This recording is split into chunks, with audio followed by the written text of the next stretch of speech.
Hello everyone, welcome to my political journalism news channel. The story for today is the head of the United Nations atomic watchdog says he is ready to travel to Chernobyl for talks on safeguarding Ukraine's nuclear facilities.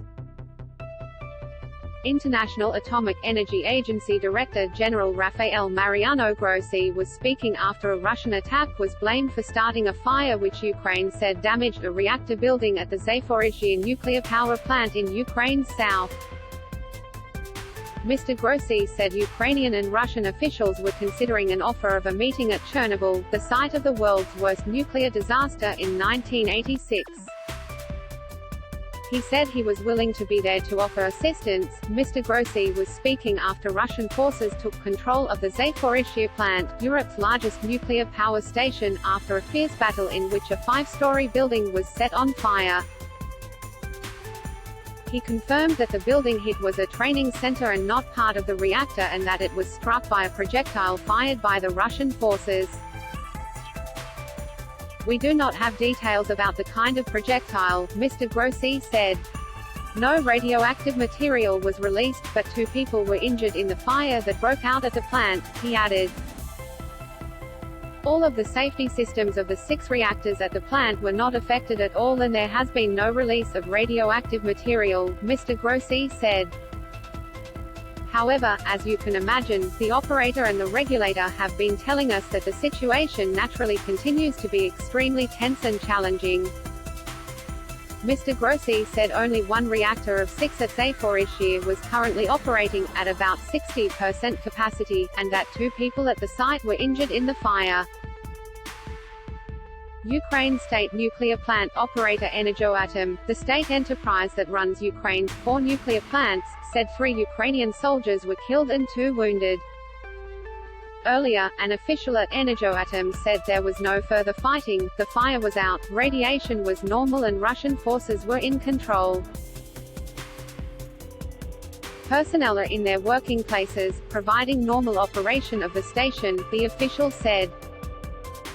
He said his organization no longer had communication with the plant's managers, control over the radiation situation there or oversight of potentially dangerous nuclear material in its 6 reactors and about 150 containers of spent fuel.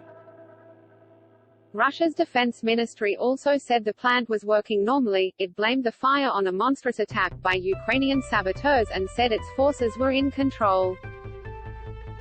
Russian troops took control of the plant soon after the fire was extinguished on Friday morning local time. Russia has already captured the defunct Chernobyl plant, about 100 kilometers north of Kyiv. Staff on duty at Chernobyl have not been rotated out since it was seized last week despite repeated appeals by Mr. Grossi. The situation at Zaporizhzhia was similar in that Russia controls it but Ukrainian staff continue to operate it. For the time being, it is purely Ukrainian staff running the operations there, Mr. Grossi said.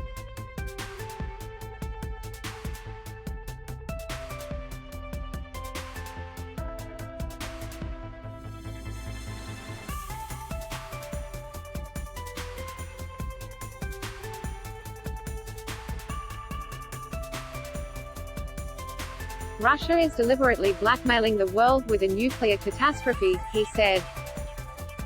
Never before has any state tried to blackmail with a massacre under a nuclear power plant while conducting hostilities. Zaporizhzhia is the biggest nuclear power plant in Europe and accounts for 1/4 of Ukraine's power generation. The power plant has 6 Russian-designed reactors. It was first commissioned in 1984, 2 years before the Chernobyl disaster, and has since been expanded and upgraded. The plant is situated in Energodar, a city on the banks of the Dnieper River, a few hundred kilometers from the Black Sea in southeastern Ukraine.